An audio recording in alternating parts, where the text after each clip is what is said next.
If you've ever loved a house, you know it loves you back. Not in the cartoon way, with smiling shutters and humming pipes, but in small, human ways. The floorboards memorize your footsteps. The windows learn the angles of your seasons.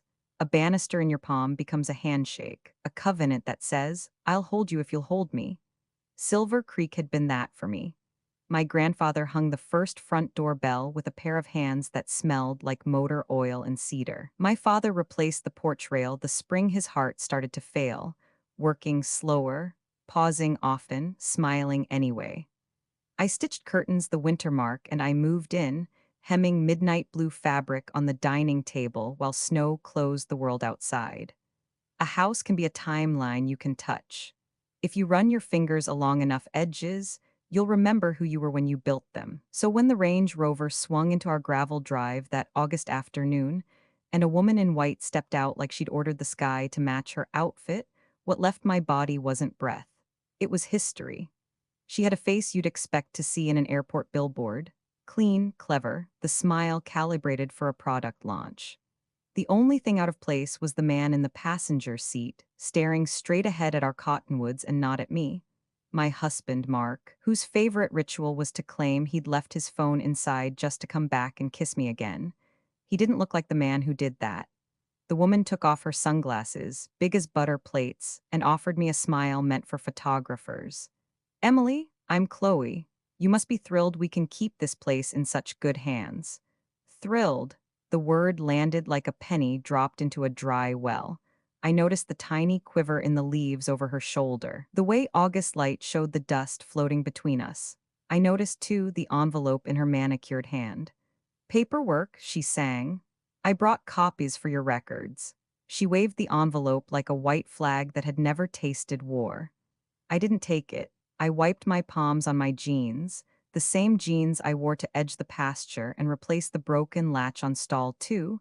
Then I looked at Mark. He kept staring through the windshield like he was waiting for a better life to appear in the cottonwoods if he didn't blink. Mark, I said. He got out slowly, as if the air were heavier for him than for anyone else. He had his nice shoes on, the city ones that pinched his feet by dinner time, and the suit coat he wore to interviews back when our biggest worry was whether the sales team would meet its quarterly number. He came around the front of the car and stood beside the woman I now knew as Chloe. He didn't touch her. That almost made it worse. He said, voice already pleading with a jury I couldn't see. I'm just handling some finances. I laughed, not a bark. Not hysteria, more like a sound my throat made because it couldn't decide what else to do. Handling, the way you handle a wild animal or a hot pan. Finances, I repeated. Chloe, who had the cheery patience of someone who thinks she's the adult in the room, slid a document from the envelope and held it out with 2 fingers. Title transfer, she said. All very legal. We filed this morning. County clerk was a doll. You'll find the consideration on page 2. The house, my house, our house, but anyone who's ever glued molding at midnight knows what I mean, warbled inside me the way a tuning fork shivers in a quiet room. I took the paper. Some lies pretend to be complicated. They aren't. They leave fingerprints everywhere. This lie had Mark's name spelled correctly, and mine spelled with a softness that wasn't mine.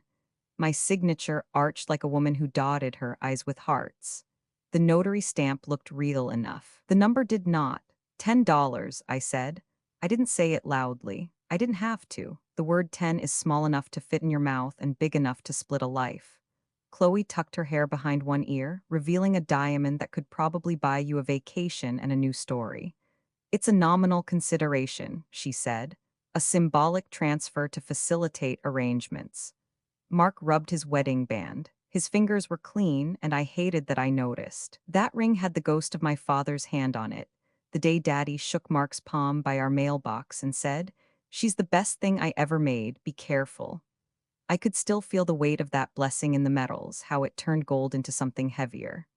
Emily, Mark said, eyes finally meeting mine. They were blue, the color of summer pools, and for years I dived into them without checking the weather. I'm fixing things. You know how the market's been. We were drowning. This is temporary. I'm just solving a cash flow issue. By selling my grandparents' house, I said, for the price of 2 coffees. He flinched. I didn't raise my voice. I didn't need to. Some truths carry their own volume. A dragonfly skittered between us, and the front bell, Granddad's bell, gave a single wind-tossed ting like a witness clearing its throat. Chloe smiled the way people do when a child says something embarrassing at Thanksgiving. It's not about money, she said. It's about stewardship. I'm an influencer, but I'm also deeply passionate about land. I have a brand, Simple Pastures. I want to turn Silver Creek into a curated rural wellness experience, a place for city girls to remember their roots. I grew up in a two-bedroom over a hardware store, I said. My roots were boxed in nails and twine. I folded the paper, carefully, precisely. When someone hands you a map of their betrayal, you don't crumple it, you file it. Mark reached for the document, then thought better of it. His hand hovered between us and fell. I swear to you this is the only way out. We leverage Chloe's audience, we monetize the experience. You sold it to her for $10, I said. The only thing you leveraged was my name. The gate clicked. Hannah came up the path with her feed store cap pulled low, the bill shadowing her eyes. She took in the Range Rover, Chloe's summer white of the week, Mark City shoes. Hannah has the kind of face people bring trouble to because it knows what to do with it. She nodded at me like we were on a job site, and the job was lifting something that had fallen on a child. Afternoon, she said to no one in particular. Hi, Chloe chirped, delighted for an audience. I'm Chloe Anderson. We'll be doing some big changes around here. Open concept, neutral palette. We'll need the stalls emptied by Monday. Monday, Hannah repeated, tasting the syllables for poison. She looked at me. I could see her cataloging, my steady shoulders, my breath, my hands. That's the thing about people who spend their days with animals. When danger shows up, they check the herd. Mark tried on his reasonable voice, the one that used to close deals. Hannah, this is just a transition. Emily and I will work out the personal stuff. You'll have a very generous severance. Will I? Hannah said. She didn't ask, she observed. Then she looked at me again. Are we running or are we rooting? Is what her eyes asked. We were rooting. Chloe, I said, turning to the woman whose perfume was already rewriting the air of my porch. You'll want to be careful on the third step. It creaks. Also, rattlesnakes favor the stone by the old hydrangea at dusk, and the creek rises quick after any surprise rain. You'll need to learn to read the cottonwoods. They signal 15 minutes before the water comes. Chloe blinked, pretty confusion frilling her lashes. I'm not worried about creeks, she said with a little laugh. I have contractors. Sure, I said, but do your contractors know where the winter breath hides? I pointed to the dip between the mower shed and the garden. She pools there in February, snaps pipes if you don't bleed them by the second cold snap. The house doesn't like to be ignored. It gets fussy. Mark took a step toward me, the beginning of a plea shaping his mouth. I watched the words organize themselves and then die. In marriage, you learn a person's grammar before you learn their sins. I recognized the sentence he was about to speak. You're overreacting. He'd used it once on a bat in the attic, and once on a bill we couldn't pay, and once, shamefully, on our daughter the night she called from a party and said a boy had cornered her in a kitchen. Some sentences don't survive fact-checking. Emily, he said instead, softer. I'm trying to make sure we keep something. We, I said, is the word you say when you want to borrow what you didn't build. I handed Hannah the envelope without looking away from him. Put this with the originals, I said. Label it teaching materials. I think we'll be showing the county some lessons. Chloe glanced between us, annoyance cutting a little trench between her brows. Look, she said. I don't want drama, I want content. This place, it's a narrative goldmine. We can collaborate. Empowerment, rebirth, rural minimalism, it's very now. I smiled the way you do when a stranger calls your mother by her first name. Rebirth is bloody, I said. It doesn't photograph well. Mark exhaled like a man who'd been holding his breath underwater and had come up to find the landscape rearranged. Can we go inside? He asked. Talk privately? I stepped aside. Of course. I gestured to the door. The house knows the truth anyway. You might as well tell it your version. He hesitated, then took the steps. The first, the second, the third that creaked like a throat clearing for testimony. Chloe clicked in after him, heels skittering on old wood that had taught 3 generations to take off their boots before supper. We sat at the kitchen table, my father sanded smooth after my mother's last Christmas. The afternoon sun slanted through the west window, laying a gold blade across the grain. Mark spread his hands on the tabletop, as if he could warm them on the memory of ordinary meals. I am solving a problem, he said. By creating a bigger one, I said. He shut his eyes. Do you know what it's like to wake at 3 a.m. and feel numbers choking you? Yes, I said. Do you know what it's like to wake at 4 and feel a house breathe? His eyes opened, something old and kind in them flickered, a porch light in a storm, and then went out. Fear is an eraser. It rubs out good lines first. I'll make it right, he said, but even he didn't believe him. I pushed back my chair. The legs made a sound I'd heard 1,000 times, only now it sounded like a verdict. I wasn't shaking. My voice didn't climb. My face didn't crumple the way some women's faces are allowed to in movies when men do what men sometimes do. I folded a dish towel. I set it on the counter. I took my keys and the quiet I had earned across 14 years of loving a flawed man and a flawless house. On the way out, I touched the door frame. You don't have to bless a thing to own it, but it helps. On the porch, Chloe posed for the sun with one hand on the newel. We'll need you out by Monday, she called, as if requesting more ice.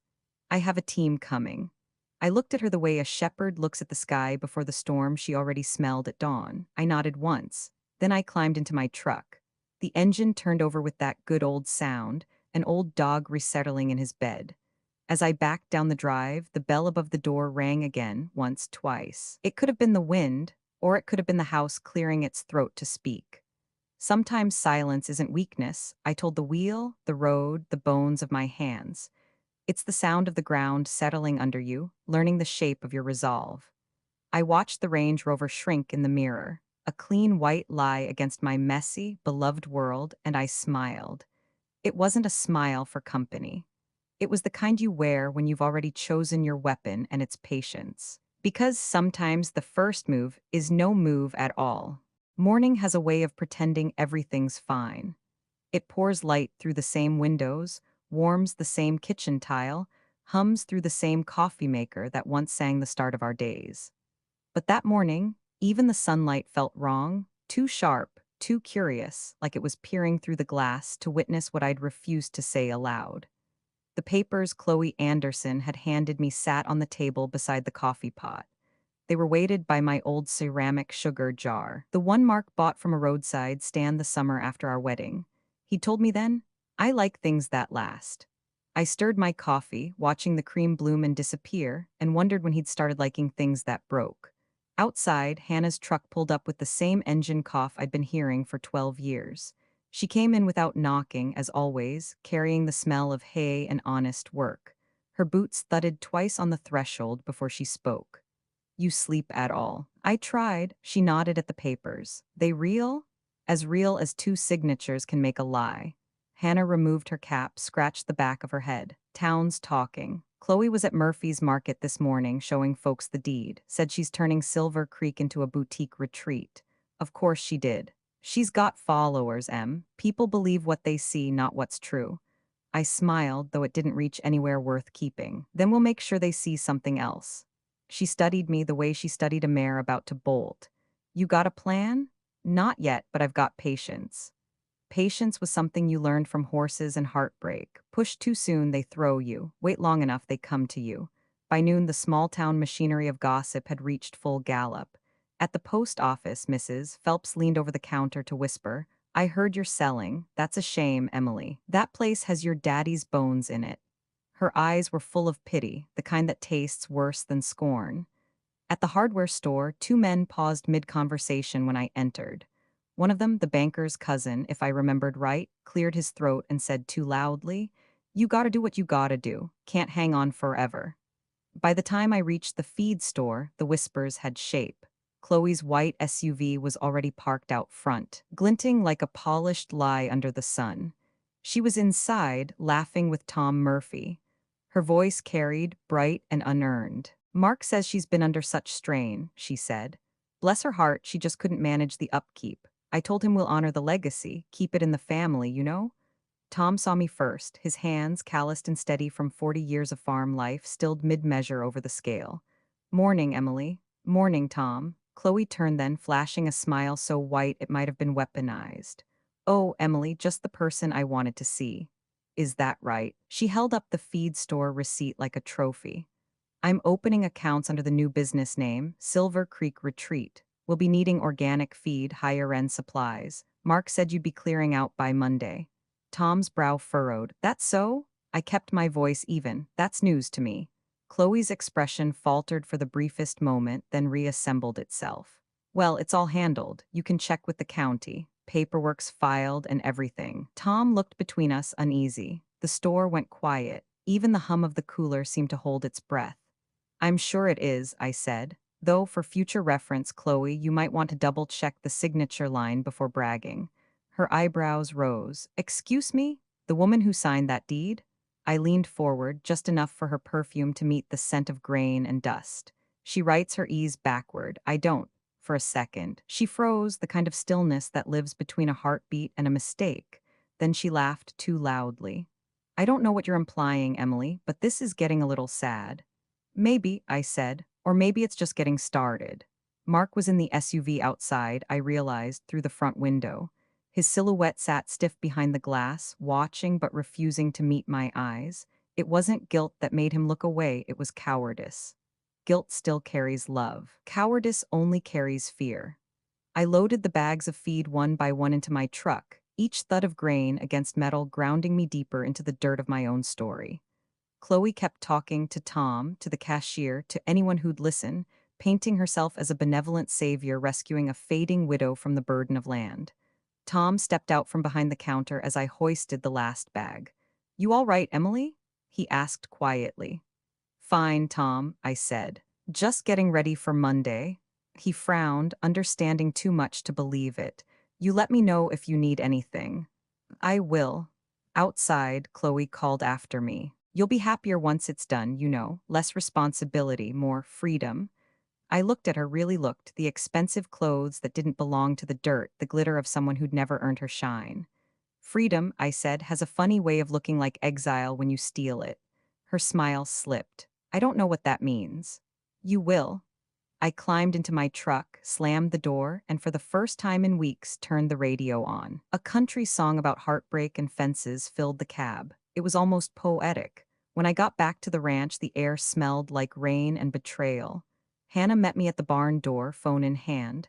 Mark's been calling the vet, the bank, even the power company, telling them to change the billing info. Says the property's under new management. He's moving fast, I said. He's moving stupid, she corrected. We went into the kitchen, where the late afternoon light turned everything honey-colored except my mood. I spread the forged deed across the table. He thinks I'll scream, file for divorce, leave quietly. He wants chaos. So what do you want? Order. Hannah nodded slowly. Then we start with proof. The word settled between us like an oath. Tomorrow, I said, we go to the county records office, see exactly what he filed. And after that, I looked toward the window where the pasture stretched, gold and endless. After that, we remind him who built this place from dust. Hannah smirked. You're dangerous when you're calm. Calm is the weapon. She poured 2 coffees and slid one my way. To calm, then, I raised the mug. To women who let their silence do the talking. Outside, thunder murmured in the distance, low and steady. The sky darkened. The first drops splattering against the porch roof like a warning or maybe a blessing. Because storms don't announce themselves to people who hide indoors. They come for those standing in the open, unafraid to get wet. And I, for the first time in months, wasn't afraid of anything at all. The next morning smelled like dust and rain, a combination only the plains could make. Clouds still hung low over Silver Creek, pressing the air into something thick and thoughtful. I'd always loved mornings like that. They reminded me of beginnings that didn't yet know they were beginnings. Hannah's truck was already parked by the barn when I stepped outside, coffee mug warming my palms. She was sitting on the tailgate, phone pressed to her ear, voice low and sharp. When she saw me, she ended the call with a curt, "We'll see about that," and slid her phone into her jacket. County clerk says Mark came in 3 days ago, she said. Filed a transfer under your name, claimed you were at the counter with him. I took a slow sip of coffee. Was I polite? Too polite. She said you smiled and thanked her for her help. I let the absurdity sit between us. Did you ask for a copy? It's ready. They'll print one when we get there. Then we'll go after chores, I said. The horses don't know we're in crisis. Hannah gave me that half grin of hers, the kind that said she didn't know whether to laugh or load a shotgun. You're impossible. I'm consistent. The barn door groaned as I slid it open, a sound I'd heard more times than my own name. Thunder's echo snorted from his stall, tossing his head, impatient for grain. Midnight Star shifted beside him, the rhythm of her hooves like a heartbeat under the wood. I've been thinking, Hannah said while we worked. If Mark forged that signature, he probably forged others. You want me to check the ranch accounts? Yes, every invoice for the last 3 years. She nodded. You expecting trouble? I'm expecting confirmation. By the time we'd finished feeding and watering, the sky had cleared into a hesitant blue. We washed our hands at the outdoor sink, water cold and clean, and drove to town in silence. The county clerk's office sat on Main Street between the library and the insurance agency. It smelled like paper and time. Behind the counter was Mrs. Barrett, who'd watched me grow up, who'd sold me my first dog license, who'd cried at my father's funeral. When she saw me, her eyes darted to Hannah, then back to me, uncertain which version of gossip to believe. Emily, she said carefully, I wasn't sure if you'd come in. I wouldn't miss it, I said. She disappeared into a back room and returned with a manila folder. Here it is, filed Monday morning, Mr. Carter handled most of it, you just confirmed at the end. She slid the document across the counter. I took it with steady hands. My name was there, all right, shaky and slanted, like a drunk imitation of myself. The notary stamp gleamed at the bottom. Mrs. Barrett bit her lip. He said you'd been feeling unwell. Did he? He had papers in order, ID, everything. Said you didn't want to make a fuss. I swear, Emily, it looked legitimate. I softened my voice. You did what you were supposed to. Thank you. As we turned to leave, she called after me. You know, your daddy used to say, paper's only as honest as the hand holding the pen. I smiled without humor. He was right. Back at the ranch, the wind had picked up, carrying the smell of wet hay and betrayal. I went straight to the kitchen, pulled the refrigerator away from the wall, and reached behind it. My fingers brushed the cold metal of a coffee tin wrapped in old feed store receipts. Hannah raised an eyebrow. What's that? Insurance, I said. I placed the tin on the counter and peeled away the tape. Inside were the things Mark had forgotten I never trusted anyone else to handle. The original deed, my father's life insurance statement, tax filings, receipts for every improvement I'd made to the property. The handwriting on the purchase agreement was my father's, neat and certain. The ownership line read only one name, Emily Grace Carter. Looks like he didn't read the fine print, Hannah said. Looks like he never thought he'd have to. I spread the papers across the table like cards in a high-stakes game. Beneath them, folded small enough to hide under an envelope, was something else, a hotel receipt. Riverside in Dallas, 2 guests, room 307. Champagne, strawberries, breakfast for 2. Dated 3 weeks before he sold my house. Hannah's jaw tightened. He's not even careful. He never had to be. What are you gonna do? Build a case, I said, and let him hang himself with it. We spent the afternoon scanning documents, labeling folders, sending copies to a new email account I'd created years ago but never used. Hannah handled the tech. I made a list, bank statements, vet invoices, any unexplained withdrawals. Every line of ink felt like reclaiming oxygen. As the sun dipped low, my phone rang. The caller ID made my stomach twist. Grace. My daughter's voice, when it came, was hesitant. Mom? I'm here. Dad called. He said you're not doing well, that you're confused about some legal stuff. I closed my eyes, steadying myself. Did he now? Mom, please, just tell me you're okay. He said you were saying crazy things about forged papers. I'm fine, sweetheart, more than fine. There was a pause. He said you signed the house over to Chloe. Grace, I said softly, do you believe that? I don't know what to believe. I took a breath. Then come home this weekend. I'll show you everything. I can't, I have finals, and Mom, please don't make this worse. If you need help, I'll find someone. Grace, I interrupted, voice trembling despite myself. I don't need help, I need you to trust me. The silence stretched, thin as glass, then she whispered, I just want everyone to stop fighting. The line went dead. I set the phone down gently. Hannah watched from across the room, her eyes softer than I could bear. She'll see, she said. I hope so, I murmured. But children always believe the louder parent first. Night came with the smell of damp soil and decisions. I sat alone at the table, the coffee tin empty beside me, papers spread like an autopsy of my marriage. Somewhere outside, the wind rattled the porch chimes. Mark had installed our first spring here. They'd always sounded cheerful until tonight. When the knock came, I startled. Hannah appeared in the doorway, holding 2 glasses of whiskey. "You'll need this." She handed me one, then slid into the chair opposite. "So, what's next?" "Tomorrow I call Tom Reynolds," I said. "He handled my father's estate. He'll know what to do." "And Mark's already doing it for me." "How's that?" "He's showing me who he really is. That's the best evidence there is." Hannah nodded slowly. "You ever wonder how he got like this? All the time." I swirled the whiskey, watching the amber catch the light. Maybe he didn't get like this. Maybe he always was, and I just loved him too loudly to hear the quiet parts that warned me. Outside, a coyote called, a long, lonely sound that slipped between the hills and settled somewhere in my chest. I thought of Grace, of my father, of the way land holds memory even when people don't. I reached across the table, tapped the stack of documents. "This is how we start," I said. "No shouting. No panic, just proof." "And after that?" Hannah asked. I smiled, a small, tired curve that felt more dangerous than anger. "After that," I said, "we see how loud silence can be." The chimes outside stilled. The night air thickened, and in that quiet, Silver Creek seemed to breathe with me, patient, waiting, alive. The next morning began like a photograph left too long in the sun, faded, fragile, and a little unreal.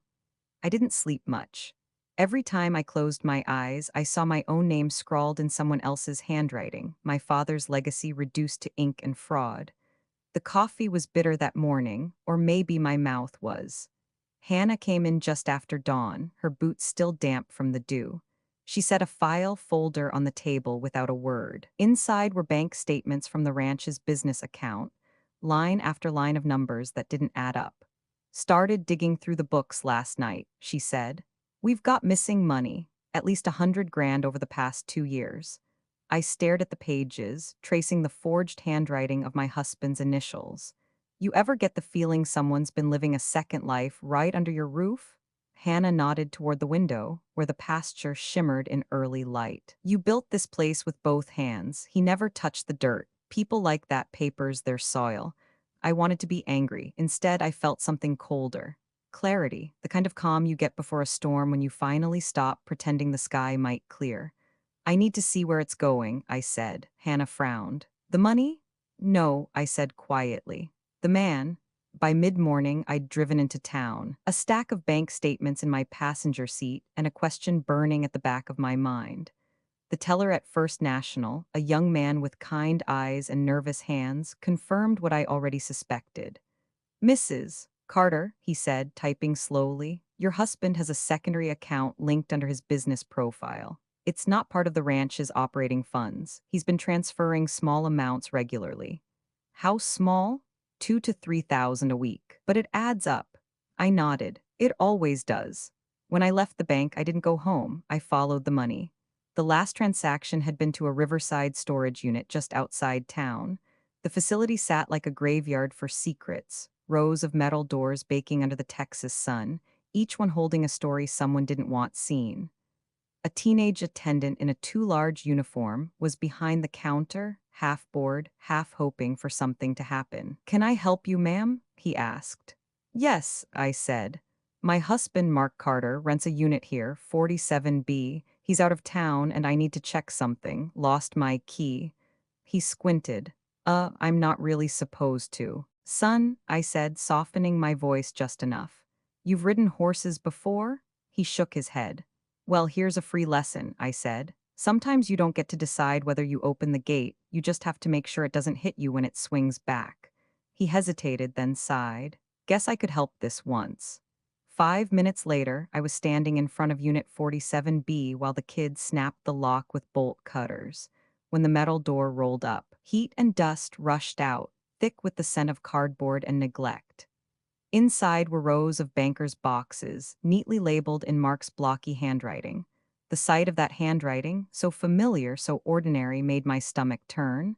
The first box held breeding records, mine, but altered. Sales numbers lower than reality, expenses inflated. I flipped through receipts that bore my signature, except it wasn't my signature. The next box was worse, letters 2 years' worth between Mark and Chloe. They weren't love letters, they were blueprints for betrayal. She's too soft to fight back. Once she signs, we're free. The retreat will be ours by spring. Each line hit like a nail through wood, securing the coffin of what I thought my marriage was. I took out my phone and started photographing everything. Pages, envelopes, checks, evidence, proof. At the bottom of one box, beneath a pile of insurance forms, was a USB drive in a clear plastic bag. I pocketed it. The third box was labeled financial. Inside, false veterinary bills, forged invoices for equipment repairs that never happened, even fake pay slips to non-existent employees. Hannah was right, it wasn't just theft. It was a pattern, deliberate and careful. Mark had been building an escape route one lie at a time. I found a folder marked personal expenses. Inside were receipts from restaurants in Dallas, jewelry stores, weekend trips. The names on the bills, mine and Chloe's, used interchangeably. He'd made us interchangeable. By the time I left, the sun had shifted west. The kid at the front counter waved awkwardly, pretending not to notice my shaking hands. Driving back to Silver Creek, I didn't cry. I'd cried enough for the both of us years ago, when I thought he'd lost his way, not sold it. Hannah was waiting in the barn, brushing down Midnight Star. "You find what you needed?" she asked. "More than that," I said. "I found who he really is." She set the brush aside. "You gonna tell Grace?" "Not yet." "You planning to tell him?" I smiled, the kind that doesn't reach the eyes. "Eventually, just not in the way he expects." That night, I opened the USB drive on my laptop. Files filled the screen, scans of forged documents, photos of checks, tax forms altered in his handwriting. There were even drafts of emails to Chloe titled Retreat Business Proposal, detailing how they'd use my land, my horses, and my name to secure investors. But one folder stopped me cold: Legal Carter Marriage. Inside was a document titled Postnuptial Agreement, PDF. I opened it, bracing for another forgery. But as I read, a slow, stunned smile spread across my face. It was real. A legal contract drafted years ago after Mark's first business failure, one he'd insisted we sign to protect each other. I'd filed it away and forgotten. What I hadn't realized was that he'd signed it too, drunk, careless, probably thinking it was a refinance form.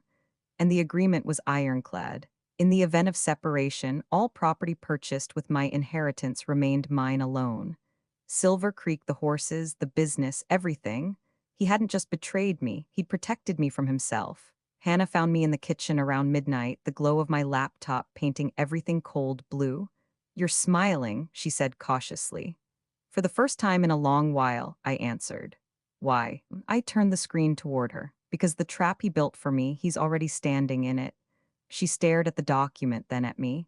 "You're not planning to?" "I'm planning to wait," I said. "Let him dig a little deeper. People like Mark don't stop until they hear the snap." Hannah poured 2 coffees, though it was far too late for caffeine. "You sure about this?" "Patience," I said, lifting my cup. "It's the oldest revenge there is." Outside, the wind howled through the cottonwoods like a warning, but I wasn't afraid. Not anymore. For the first time in months, the silence around me didn't feel empty. It felt like strategy. By morning, the wind had shifted again. It came off the hills colder than it should have in May, carrying that clean, sharp smell that always meant something was about to break, whether bone or truth. I watched the horizon from the kitchen window, coffee cooling in my hand, the postnuptial agreement spread open on the table like a gift from the past I never knew I needed. My name was there, spelled right. Mark's too. Both signatures clear, both notarized. It wasn't just proof, it was protection, carved into law.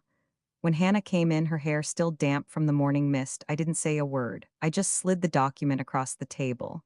She leaned over it, eyes narrowing. "You're kidding." "Nope." She read every line twice, then looked at me with that wary half grin. "So he trapped himself?" "Completely. The ranch, the land, the horses, it's all legally mine. He can't touch it, not one fence post." Hannah exhaled, long and slow. "And he has no idea." "Not yet." I turned to look out the window, where the sun was breaking through a gap in the clouds, lighting the pasture gold. "But he will."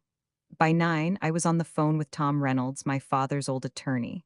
He'd retired 2 years ago, but still kept an office above the hardware store, mostly to avoid getting bored.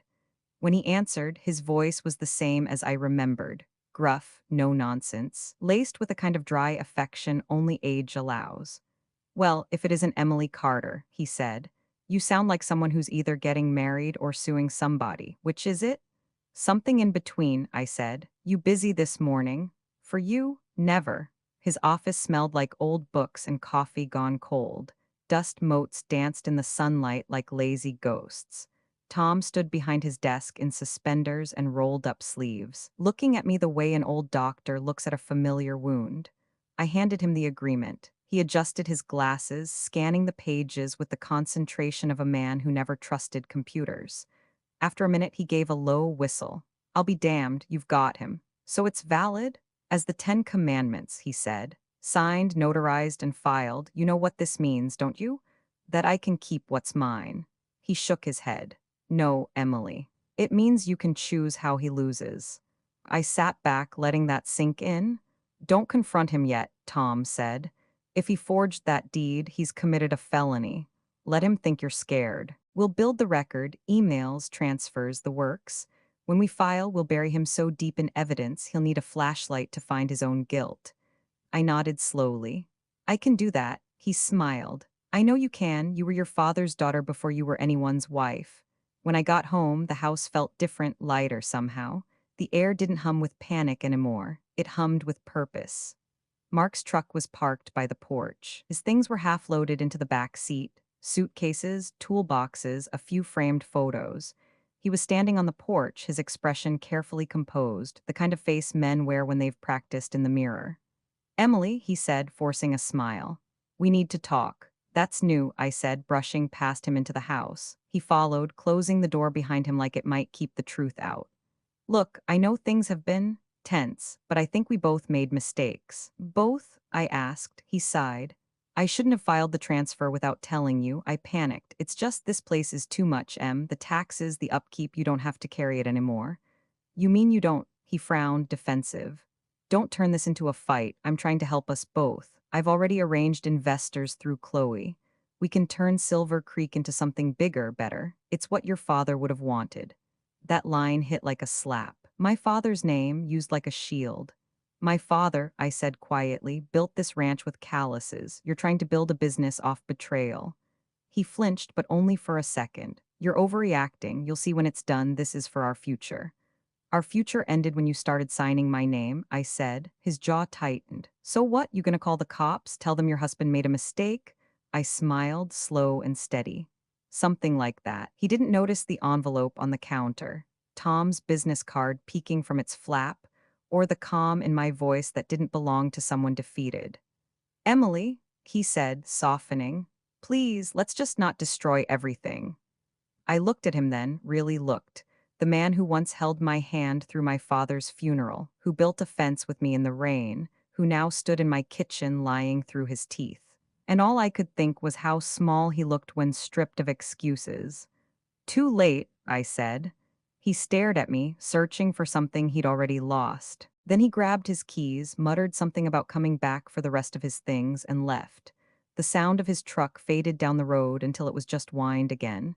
That evening, Hannah found me sitting on the porch steps, the post-nup spread across my lap. He was here, she asked, briefly. Did he threaten you? No, I said, watching the last light bleed from the sky. He tried to sell me forgiveness. I didn't buy. She sat beside me, silent for a long while. You know, there's something poetic about this, she said finally. He spent years planning to steal everything you own, and the whole time he'd already signed it all away. I laughed quietly, the sound surprising even me. Poetic justice, I said. My father would have called it good paperwork. Same thing, she said. We sat there as night settled, the stars coming one by one like witnesses taking their seats. Somewhere in the pasture, a horse snorted softly. The world kept turning, indifferent and alive. I folded the post-nup carefully, slid it back into its envelope, and tucked it into the inside pocket of my jacket. Tomorrow, I'd start gathering the rest of the evidence. Emails, invoices, bank transfers, everything. Mark thought silence meant surrender. He didn't know silence was how you sharpened a blade. As the porch light flickered on, I whispered to the dark, almost as if speaking to the ranch itself. He thinks he's safe because I'm quiet. Then, smiling faintly, I added, let's keep it that way. The next few days passed like a storm gathering in secret, quiet, heavy, inevitable. The sky over Silver Creek looked innocent enough, all blue and soft clouds, but underneath there was tension. The kind that hums before thunder. Mark hadn't been back since our last conversation. His absence should have felt like relief, but it didn't. It felt like the eye of a hurricane, too still, too kind. I knew him well enough to recognize strategy when I saw it. Mark Carter didn't run, he regrouped. I spent the mornings in the barn, pretending life hadn't changed, tending to the horses, repairing fences. The rhythm of work steadied me. You can't spiral when you're holding a hammer. By noon, Hannah would join me in the office, our quiet little war room. We kept everything contained there: bank statements, forged invoices, the photos I'd taken from the storage unit, and sitting on the corner of the desk like a holy relic, the post-nup agreement. Hannah had a whiteboard covered in arrows and names. It looked like something out of a detective show. You know, she said one afternoon, if we weren't knee-deep in fraud and heartbreak, this would almost be fun. I smiled. Speak for yourself. I'm still deciding what I want to burn first, his lies or his suits.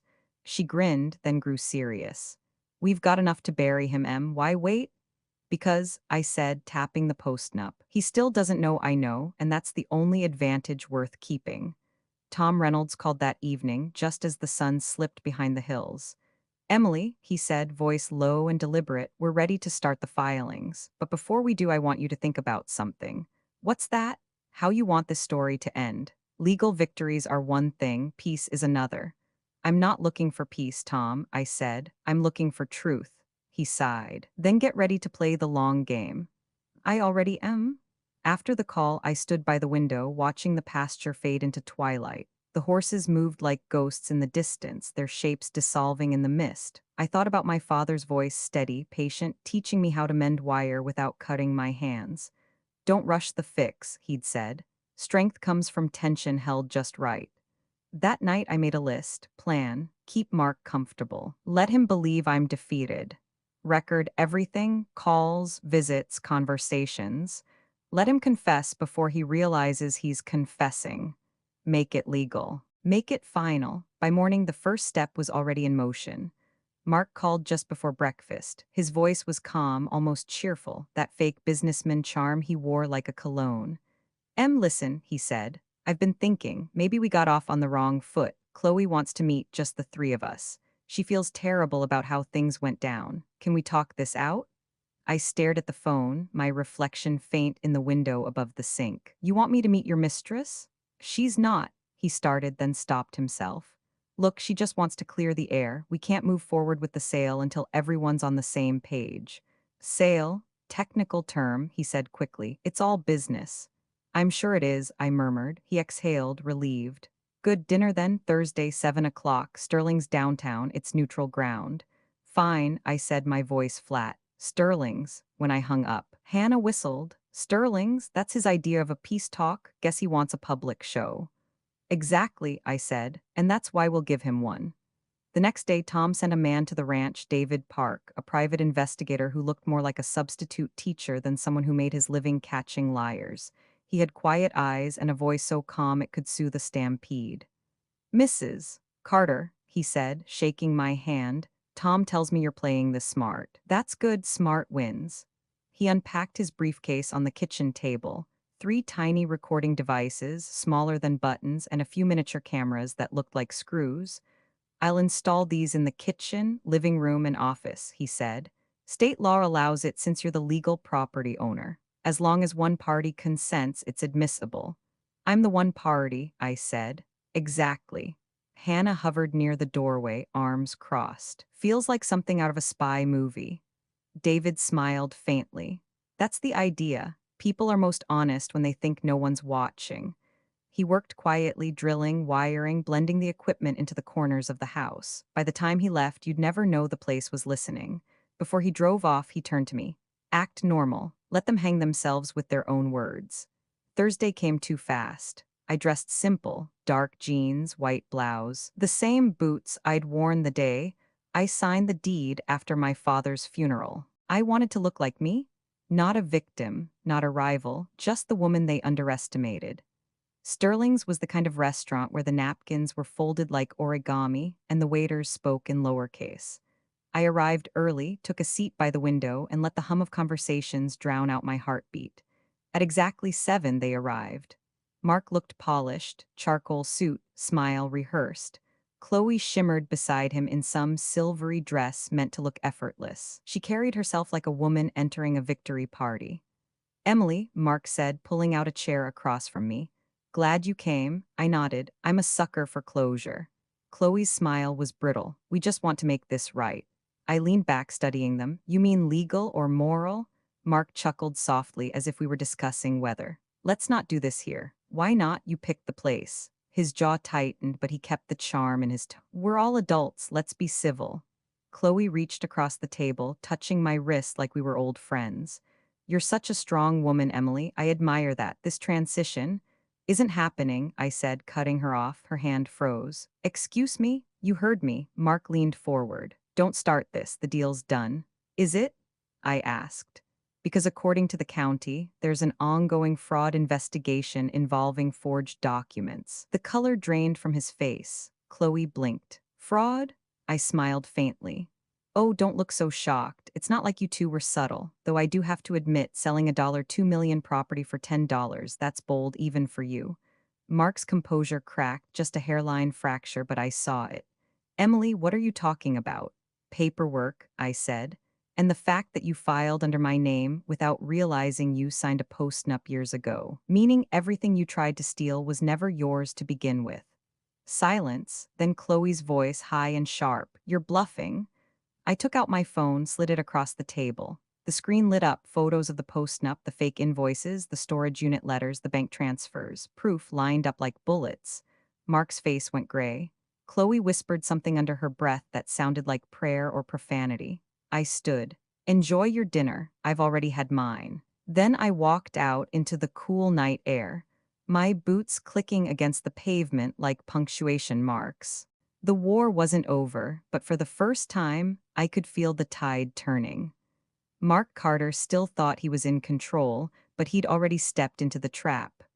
All I had to do now was wait for it to spring. The wind outside Sterling's carried the kind of chill that made every light feel too bright, every sound too sharp.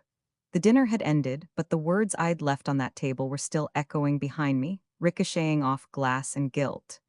I walked toward my truck parked under the street lamp, each step steady, measured. My hands weren't shaking. That surprised me. You'd think betrayal that deep would leave your bones rattling forever, but instead I felt something colder. Control. Mark and Chloe stayed behind, of course. He'd have to convince her it wasn't true, that I was bluffing. He'd lean close, whisper smooth lies in that low voice he used to use on me, and she'd half believe him until she didn't. They always don't eventually. When I got back to the ranch, the sky had turned velvet dark, and the porch light glowed like an old friend waiting up. Hannah was inside, sitting at the kitchen table with her laptop open, a whiskey glass sweating beside it. She looked up as I came in. Well, she asked. They took the bait, I said, setting my keys down. Hook, line, and lawsuit. She grinned. You didn't lose your temper? I didn't need to. Fear works better when it doesn't have a face. Good, she said, turning the laptop toward me. Then you'll love this. David sent over the first audio clips from the house. I froze mid-step. Already? Already? She clicked play. Mark's voice filled the kitchen, grainy but clear. Don't worry, babe, she's too scared to do anything. She doesn't even understand what she signed. Chloe's reply followed, dripping smugness. You said that about your first wife, too. Mark laughed. Yeah, but this one's softer. She'll fold once we get the county involved. It's all about pressure. The recording stopped. For a moment, neither of us spoke. Hannah finally said, pressure, huh? I smiled, slow and sharp. He's about to find out how pressure really works. The next morning, the phone calls began. Tom had already filed the preliminary notice of dispute on the property transfer. The county clerk flagged the deed as pending investigation. That meant Mark couldn't finalize the sale, couldn't take loans against the land, couldn't touch a cent of it. By 9 a.m., His name was legally frozen in place, exactly where I wanted it. I was in the barn when his truck tore up the drive, dust spitting from the tires. He slammed the door so hard it rattled the feed buckets. Emily, he shouted, storming toward me. What the hell did you do? I didn't look up. I was brushing down thunder's echo, the rhythm slow and calm. Good morning to you too. Don't play games, he snapped. You filed something at the county. They're saying the sale's frozen. You're sabotaging your own future.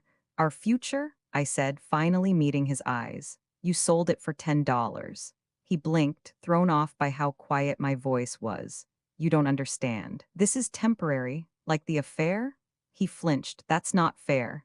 Neither is forgery, I said, setting the brush down. You want to talk about fair, Mark? Let's start with stealing the land my father left me. He took a step closer, lowering his voice. You think you're clever, but you're not. You don't know how business works. You'll lose everything trying to fight me. Maybe, I said, wiping my hands on my jeans, but I'll lose it honestly. He clenched his jaw. You're going to regret this. No, I said softly. You are. He stared at me for a long moment, then turned on his heel and stormed back toward his truck. Gravel scattered under his tires as he sped off, kicking up a trail of dust that didn't quite reach the fence line. When the air settled, Hannah stepped out from the tack room, arms crossed. You really do have a talent for understatements. Let him think he's winning, I said. It makes the fall harder. That night, I sat at the kitchen table with Tom and David. The audio devices had done their job, the recordings were gold. Fraud, intent, conspiracy, it was all there. Every conversation between Mark and Chloe in my home was another nail in the coffin he'd built for himself. David leaned back in his chair. We have enough for criminal charges already. Forgery, fraud, embezzlement, you name it. Tom nodded. Could take this to the sheriff tomorrow. I looked at the ceiling, at the old beam where my father had carved our initials when I was 16. Not yet, Tom frowned. You've got him cornered, Emily. I want him exposed, not cornered. There's a difference. Hannah tilted her head. What's the difference? When you corner a rat, it bites. When you expose one, it runs, and everyone sees what it really is. Tom gave me a long, appraising look. You're your father's daughter. All right. The next day, Mark tried a new tactic, pity. He showed up mid-afternoon with a bouquet of grocery store flowers wilting in his hand. His eyes were soft, practiced. I don't want this to end ugly, he said, voice low, almost tender. I stayed leaning against the fence, arms crossed. Then maybe you should have started honest. He took a hesitant step closer. Emily, please, I'm sorry, I panicked. We can fix this, you and me. Mark, you forged my name. He winced. I made a mistake, one mistake, but it doesn't erase everything we built. Everything I built, I corrected. The wind caught his tie, flicking it against his shirt like punctuation. You don't mean that, he said. I do, and you should probably know. I recorded that conversation you had with Chloe about me being too soft to fight back. He went pale. You what? I smiled. Relax, it's not public yet. Yet, I shrugged. Depends on how polite you are from now on. He stared at me for a long time, then muttered something under his breath and left. Hannah appeared moments later, shaking her head. You really are terrifying.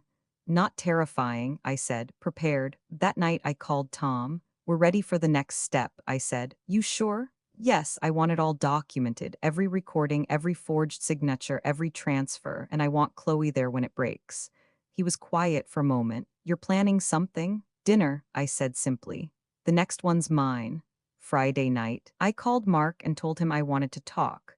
My voice was soft, calm, believable. I told him I wanted to end things peacefully, that I'd been wrong to overreact, that maybe we could negotiate. He took the bait instantly. Of course, Em, whatever you need. Tomorrow night, I said. Sterling's again, bring Chloe. I think it's time we all had closure. He hesitated just long enough to sound human. If you promise no scenes. No scenes, I said. Just the truth. When I hung up, Hannah looked up from her ledger. You sure about this? Completely. Then what happens at dinner? I smiled, slow and dangerous. Let's just say I'm going to feed them what they've been serving me for months, cold and in front of an audience. She laughed once. Emily Carter, you are pure trouble. Not trouble, I said. Justice in lipstick. Outside, the moon rose full over Silver Creek, lighting the pastures in pale silver. The horses shifted in their stalls, restless but calm, as if they could sense the air tightening. the ground preparing for the sound of thunder. Tomorrow night would be the storm. And for once, I wasn't the one caught in it. I was the lightning. The morning of the dinner felt too still. Even the air seemed to be waiting for something. The sky had that particular kind of brightness before a storm, the kind that makes every shadow look sharper. I woke before sunrise and stood on the porch, coffee in hand, watching the first light touch the ridge. Silver Creek lay quiet beneath it, the fences, the barn, the land that carried 3 generations of my family's sweat. I thought of my father's voice again. You don't win by shouting at the storm, Em. You win by knowing when to let it break. Tonight it would break. By noon, the final pieces were in motion. Tom had filed the preliminary injunction with the county, freezing all of Mark's transactions. The investigator, David, had prepared the full documentation, every recording, every forged invoice, every email. And Detective Morrison from the Financial Crimes Unit, Tom's quiet ace in the hole, had agreed to sit at Sterling's that evening, unannounced, observing. Hannah met me in the kitchen while I was ironing my white blouse, the same one I'd worn the day my father's will was red. You sure about this? She asked, arms crossed. Yes, you don't have to face them both. Tom and the detective could handle it. I looked at her through the rising steam. This isn't about paperwork anymore, Hannah. It's about what he took that wasn't written on any page. She nodded slowly. Then you'd better make it count. Sterling's glowed with warm light that night, the kind of golden calm that fools people into thinking bad news won't follow them through expensive doors. I arrived early again. Tom sat at the bar, his tie slightly askew, a glass of club soda in hand. He caught my eye and gave a small nod already. Detective Morrison was already there too, seated near the back, dressed like any other diner with a leather-bound notebook and a bowl of soup she wasn't eating. David sat near the kitchen, pretending to scroll his phone, the picture of casual boredom. The room was a stage. All that was missing were the actors. At exactly 7, Mark and Chloe walked in. He was in that same charcoal suit, pressed, polished, the uniform of false redemption. She wore black, sleek, and deliberate. A diamond necklace I recognized immediately. My grandmother's pearls. The ones Mark had claimed were misplaced during the move. Seeing them on her throat sent something through me, not anger, not jealousy, but something colder, resolve. They spotted me at my table by the window. Mark smiled, relieved like a man approaching an old dog he hoped still remembered kindness. Emily, he said as he pulled out a chair. You look beautiful. Thank you, I said. You look rehearsed. He winced but recovered. Chloe sat beside him, straight-backed, chin lifted. So, she said, are we finally ready to talk like adults? Always, I said, folding my hands on the table. Let's start with the truth. Mark laughed lightly. I think we've had enough drama for one lifetime. I nodded. Then I suppose this is overdue. I reached into my bag, took out my phone, and opened the audio file David had sent me that morning. The speaker played softly, but clearly enough for nearby tables to hear. Mark's voice, she's too scared to do anything. She doesn't even understand what she signed. Chloe, you said that about your first wife, too. Mark, yeah, but this one's softer. She'll fold once we get the county involved. The restaurant went still. Forks paused midair, conversations froze mid-sentence. Mark's face drained of color. Emily, what is this? Evidence, I said, of fraud, conspiracy, and a rather pathetic understanding of who I am. Chloe's mouth opened, then closed. She looked at him, realization dawning fast and ugly. You said no one could prove anything. He turned on her. Will you shut up? Don't tell me to shut up, she hissed. You said she was unstable, you said? Enough, his voice cracked. Emily, this is insane. You can't record private conversations. Actually, came another voice, calm, professional, from the back of the restaurant. Detective Morrison rose from her booth, badge glinting under the lights. In this state, one-party consent applies. And since Mrs. Carter owns the property where those recordings were made, they're fully admissible. Blood drained from Mark's face completely. You brought the police? I smiled. You brought the fraud. Tom approached the table then, setting 3 folders down with a lawyer's precision. Mr. Carter, he said, this is the legal record of your activities, the forged deed transfer, the embezzled funds, the falsified tax filings, and your confession, which, I might add, you just repeated loud enough for 30 witnesses. Chloe stood abruptly. I'm not part of this. He told me it was legal.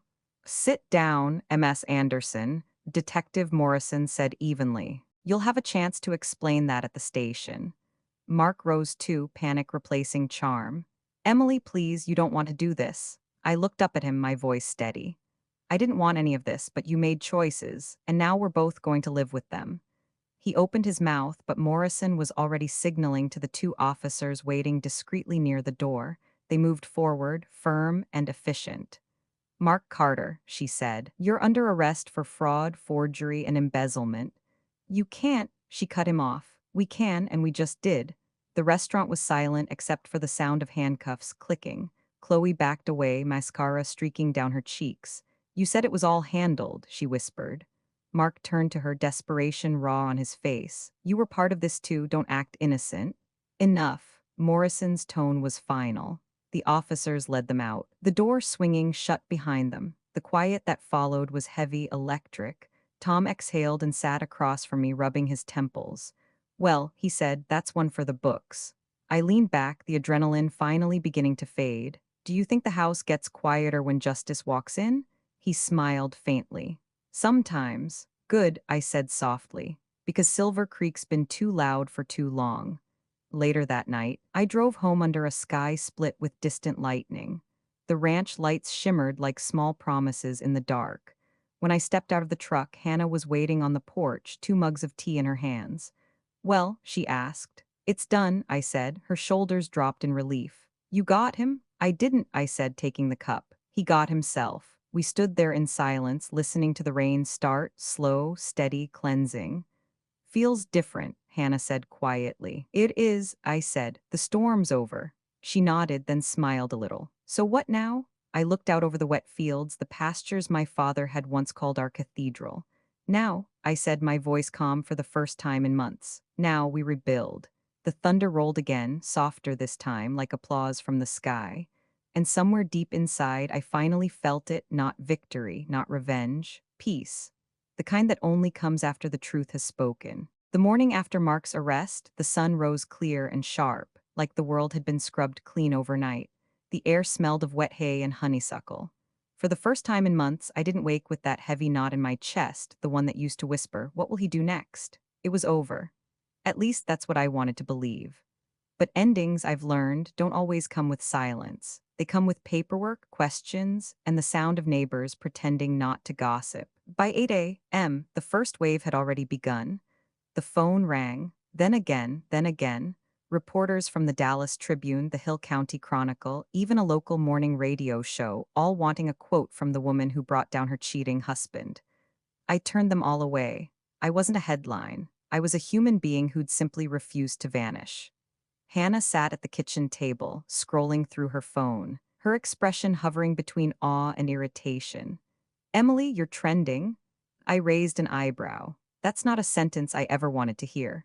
She turned the screen toward me, a local news post showing a photo from Sterling's the night before, snapped by some diner who'd seen everything. Headline, Small Town Rancher Outsmarts Husband's $2 million Fraud in Public Showdown. The comments were a wildfire, admiration, judgment, gossip. People love a scandal, especially when it's poetic. Let them talk, I said, pouring coffee. They always will. Still, Hannah said, grinning, you look kind of badass in that photo. Maybe, I said, sipping. But the real victory isn't online. Around 10, Tom called. His voice carried that careful blend of triumph and restraint only a seasoned lawyer can pull off. The arraignment set for Friday, he said. Prosecutors confident. Between the recordings, the bank records, and Chloe's cooperation, it's airtight. Cooperation? I asked. Apparently she's decided to save herself, her lawyer's negotiating a plea. She's already given a sworn statement confirming Mark forged your signature, falsified veterinary bills, and funneled money through her account. I let that sink in. So she's turning on him. Tom chuckled. In record time. Guess love's cheaper than loyalty, I said. He paused. Emily, I've known you a long time. You don't gloat easily, but if you wanted to, I'd say you've earned it. I smiled faintly. I don't need to gloat, Tom. I just need my land back in peace. You'll have it, he said. And Emily? Yeah, you did good, real good. That afternoon, the ranch felt different, quieter, but not empty. The the kind of quiet that felt earned. The horses were calm, the air easy.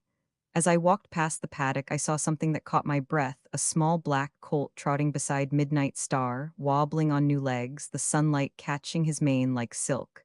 Hannah came up beside me, smiling. Born just after dawn. She did it all on her own. "What you name him?" I asked. "Didn't figured you'd want to." I watched the colt stumble, then stand again, stronger this time. "Justice," I said finally. Hannah nodded. "Fitting." I reached for the fence rail, feeling the rough wood beneath my hand. He was born into a world that's finally honest. That counts for something. But not everyone saw it that way. By evening, the phone started ringing again, not reporters this time, but people I'd known my whole life. Neighbors, clients, old friends, some called to apologize for believing Mark's lies. Others called to ask questions, pretending concern while fishing for drama. And then there was the call I didn't expect. "Emily?" The voice was soft, tentative. "Grace?" There was a long pause. "Yeah, I heard about everything." My throat tightened. Grace, our daughter, had barely spoken to me since Mark poisoned her against me months ago. "Are you okay?" she asked quietly. "I'm fine," I said, the words catching halfway. "It's been a long road." "I know, Dad called me from the jail." I braced myself. "And?" "He said he's sorry, that he ruined everything." "Did he apologize to you?" A pause. "Not really. I think he still doesn't understand what he's done." "That sounds like him." "I just wanted you to know," she said, her voice breaking slightly.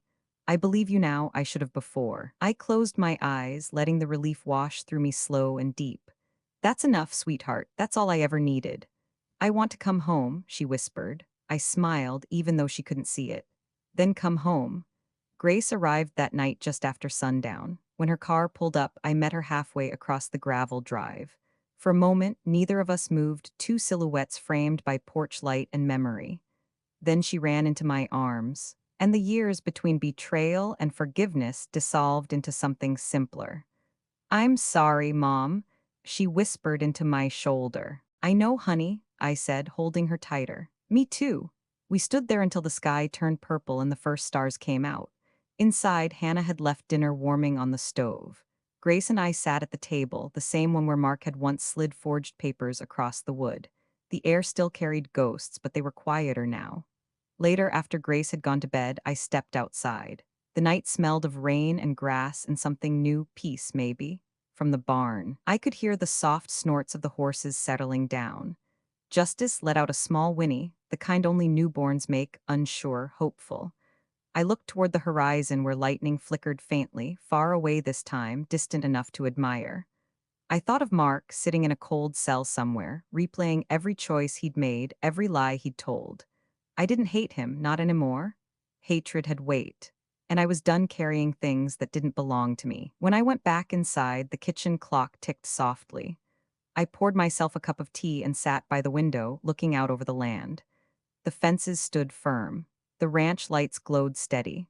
Everything he tried to steal was still here, stronger, rooted deeper than ever. And for the first time in years, I let myself believe that maybe, just maybe, the worst was truly behind me. But deep down, I also knew this. Stories like mine don't end neatly. There's always a letter that arrives late, a confession that changes shape, a ghost that lingers in the corners of memory. And something told me Mark wasn't quite done speaking. He'd lost the land, the money, the woman, the game, but a man like him never stopped trying to control the story. I looked out over Silver Creek and whispered to the dark, "Go ahead, Mark, write whatever you want. The truth's already mine." Then I closed the curtains, blew out the candle, and finally slept. The first letter arrived 6 weeks after the trial. It came on a Tuesday, the kind of day where everything felt normal again. The horses were fed, the fences mended, and Grace had just left for her morning class at the local college. I'd gotten used to the rhythm of peace, to mornings that didn't begin with dread. Then I saw it, a plain white envelope resting on top of the mail pile. The return address was printed in block letters. Coleman Correctional Facility. My hands didn't tremble, not at first, but the sight of his handwriting, neat, deliberate, painfully familiar, sent something sharp through me. I didn't open it right away. I set it on the counter beside the coffee pot, poured myself a cup, and stared at it like it might detonate if I moved too fast. Hannah walked in just then, still brushing hay from her jacket. "You okay?" "Letter from Mark," I said simply. She frowned. "You gonna read it?" Eventually. You don't owe him that. I know, I said quietly. But sometimes you need to look a ghost in the eye before you can bury it. It took me until sundown. When the house had gone still, when the horses had quieted, when even the wind seemed to pause, I sat at the kitchen table, the same one where he'd once forged my name, and opened the envelope. The letter began in that polite, formal tone Mark always used when he wanted to sound repentant. Lily, I don't expect you to read this, but if you do, please know that I'm not writing to beg. I just need to understand what happened. How it all went so wrong. I snorted softly. What happened? He'd stolen, lied, and betrayed, but somehow still saw himself as the one confused by consequence. They say I'll be here 18 months. It doesn't sound long until you count the hours. Every one of them feels heavier than the last. I think about the ranch every day, about the sound of the horses in the morning, about the way you used to hum while feeding them. I ruined that piece, didn't I? I paused there, the ink smudged in one corner as if his hand had shaken. Chloe's gone. She stopped writing after the plea deal, says I destroyed her life. Maybe I did. Maybe I destroy everything I touch. I know you won't forgive me. You shouldn't, but I needed you to know that I remember. Every moment, every choice, every lie. I wanted the world to see me as the man who built Silver Creek, not the man who married it. But I see now, it was never mine to build or to take. It was yours all along. You won, Emily. I just wish I'd realized what that really meant before I lost everything. He signed it Mark, the ink pressed too hard, leaving grooves on the page. I sat there for a long time, the letter open under the kitchen light. The old ache was there, not love, not even anger, just the dull recognition of something that used to matter. Then I folded the letter neatly, stood, and walked out to the barn. The burn barrel sat beside the tack room, half full of ashes from old receipts and feed slips. I dropped the letter in, struck a match, and watched it curl into flame. The paper blackened, crumbled, disappeared. Hannah appeared behind me. So, I said, dusting my hands, he still thinks losing me was punishment. It wasn't. What was it then? Consequence, I said simply. Life moved forward. The ranch thrived again, the horses healthier, the land richer, the air lighter. Grace came home most weekends now, laughing more, helping with the therapy writing program that had finally taken off. The kids loved her, especially the younger ones who were afraid to get on a horse until she smiled at them. We called it Second Chances Ranch, Hannah's idea. She said the name fit all of us. Every morning began the same, coffee at 5:00, barn work by sunrise, the kind of labor that tired your body but freed your mind. Some days I'd catch myself waiting for chaos, for a phone call, a knock, a lie, and then I'd remember it's over. Peace takes getting used to. 2 months later, another letter arrived. This one wasn't from Mark. It was from his sister, Margaret. The handwriting was delicate, careful. Emily, I should have come sooner. I was a coward. I knew what Mark was doing long before it reached you, and I convinced myself it wasn't my place to intervene. I'll live with that guilt. But I found something I think you should have. Inside was a small box. I opened it, expecting papers. Instead, there was a photograph. It was our wedding picture, the original one. The same photo Mark had taken down from the wall before he left, claiming he'd put it somewhere safe. In it, I was smiling, hair windblown, dress slightly wrinkled from the heat. Mark stood beside me, his arm around my shoulders, eyes bright with the kind of confidence that only comes from a man who believes he'll never lose. I stared at it for a long time. Then I slid it into a drawer under the old ranch documents, not to hide it, but to keep it where it belonged. A record, nothing more. That night, Grace and I sat on the porch, watching the sunset turn the fields gold. She reached over, took my hand. Do you ever miss him? I thought about that, really thought. I miss who I thought he was, I said finally. But that man never existed. I just wanted him to. Grace nodded. It's weird, isn't it? How love can blind us. It's supposed to, I said. It's how we learn what matters when the blindness fades. She leaned her head against my shoulder. Do you think you'll ever love again? I smiled faintly. Maybe, but if I don't, that's okay too. Love doesn't always mean holding someone. Sometimes it means letting go, even when you're the one who got left. We sat there in silence, watching the last light fade behind the hills. Later that week, I walked out to the pasture at dawn. Justice was full-grown now, sleek, strong, his coat catching the light like liquid onyx. He trotted up when he saw me, nudging my pockets for carrots. You were born in a storm, I told him, rubbing his neck. But look at you now. He snorted softly, then turned to run, his legs slicing through the morning mist. Watching him, I felt something I hadn't felt in years, gratitude without ache. Silver Creek had survived betrayal, loss, and lies. So had I. And maybe that's all victory ever really is, not the fall of the guilty, but the rise of the wounded. That evening, as the sun dipped low, I opened my journal, the one my father had given me when I first inherited the land, and wrote a single line at the top of a clean page. You can't steal what someone is willing to rebuild. Then I closed the book, turned off the light, and let the darkness come soft, calm, and utterly mine. Tomorrow, the world would keep spinning, the horses would need feeding, the fences would need mending.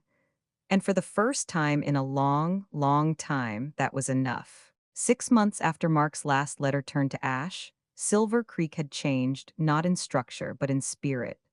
The land looked the same from a distance. The same fences, the same oaks, the same barn with peeling red paint, but it felt different. Lighter, breathing again.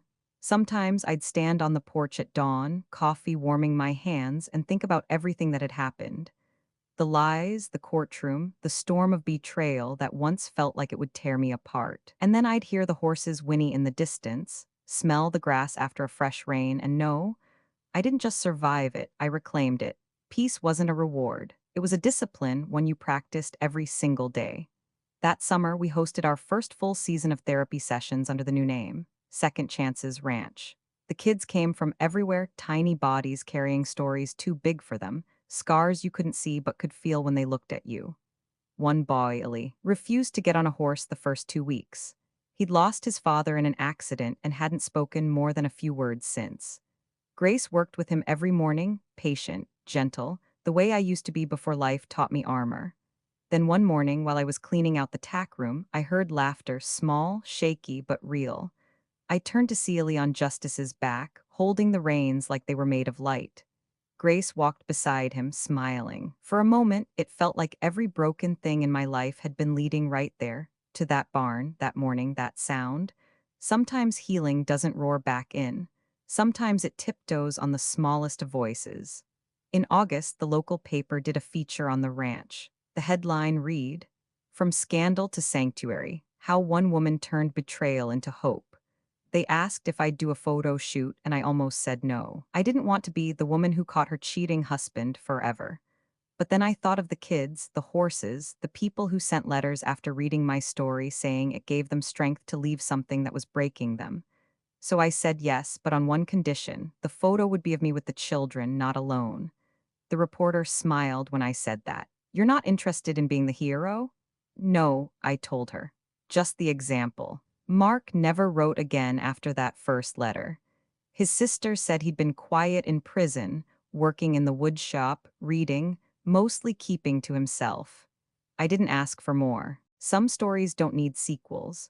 Forgiveness had come to me like slow rain, not all at once, but in steady drops that softened the hard ground of memory.